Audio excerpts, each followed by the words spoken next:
Russian billionaire Viktor Vekselberg's constellation of Swiss industrial companies got hammered by investors on Monday after the U.S. imposed sanctions on the oligarch and his Renova Group investment vehicle.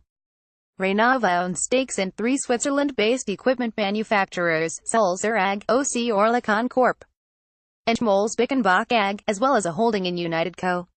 Rusal, the giant aluminum producer owned by Oleg Deripaska, another billionaire hit by the measures. Shares in the companies tumbled even as Vekselberg, 60, took steps to lower his stake in Sulzer to below a majority in a bid to insulate the company. Treasury on Friday included Vekselberg and Renova on a list of oligarchs, companies and senior government officials subject to sanctions that it said were intended to punish the country for actions in Crimea, Ukraine and Syria, and for attempting to subvert Western democracies. After founding Renova in 1990 and accumulating interests in Russia's oil, gas and aluminum industries, Vekselberg bought stakes in Oerlikon in 2006 and Sulzer the following year as part of an expansion outside his home country. The Russian citizen, who makes regular appearances at the World Economic Forum in Davos, spends some of his time in Switzerland. His net worth is $16.4 billion, according to Bloomberg's Billionaires Index. In addition to the Swiss and aluminum holdings, he also controls Russian regional airports. In 2013, he sold 12.5% of Russian oil joint venture TNK-BP for $7 billion to the company's state-owned oil company, Rosneft. The businessman on Monday unveiled a plan aimed at shielding Sulzer from the U.S. measures. To minimize disruptions to Sulzer's business, Renova will transfer 5 million shares back to the industrial pump manufacturer, according to a statement bringing its holding to under 49%. It previously held about 63% of the company, based on data compiled by Bloomberg.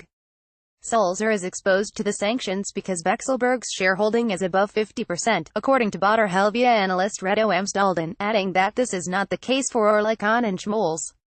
Vekselberg holds a 43% stake in Oerlikon and 25% in Schmoll's. According to the companies, Oerlikon is neither considered a sanction nor a blocked party because Mr.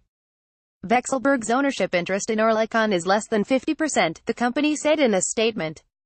Sulzer's stock fell 14% to 108.30 francs at 3:37 p.m. in Zurich, according to data on the Swiss exchange's website. At this price, the transferred shares would be worth about 542 million francs, $567 million. Oerlikon shares fell 5.7% while Schmoll's dropped 6%. Read more. Russian markets tumble after sanctions leave Kremlin scrambling. Schmoll's, a maker of specialized steel, said in a separate statement that it expects not to be materially affected by the U.S. sanctions because Renova holds substantially less than 50% of the company. The transfer of shares from Renova to Sulzer would increase the latter company's net debt to 1 billion francs, which may be temporary if the stake is placed elsewhere, Baader's Amstalden said. For its part, Sulzer said it's in close contact with authorities and believes that this transaction will assuage any concern as to the independence of Sulzer from the Renova Group. The share transfer will happen during the course of the week, revamping a sign that the effects of the U.S. sanctions are still unclear. Sulzer also specified Renova will be paid only after Sulzer receives confirmation that the payment does not expose Sulzer to the risk of primary or secondary sanctions, it said. The purchase price will be based on Sulzer's trading this week and will be reduced if the stock drops, or if the company sells the Renova stake to another buyer at a lower price, it said. Sulzer, which also makes valves and seals, is being revamped following management upheaval and has moved to dodge the downturn in commodity prices through diversification into cosmetic supplies like mascara brushes, with assistance by Jan Patrick Barnard.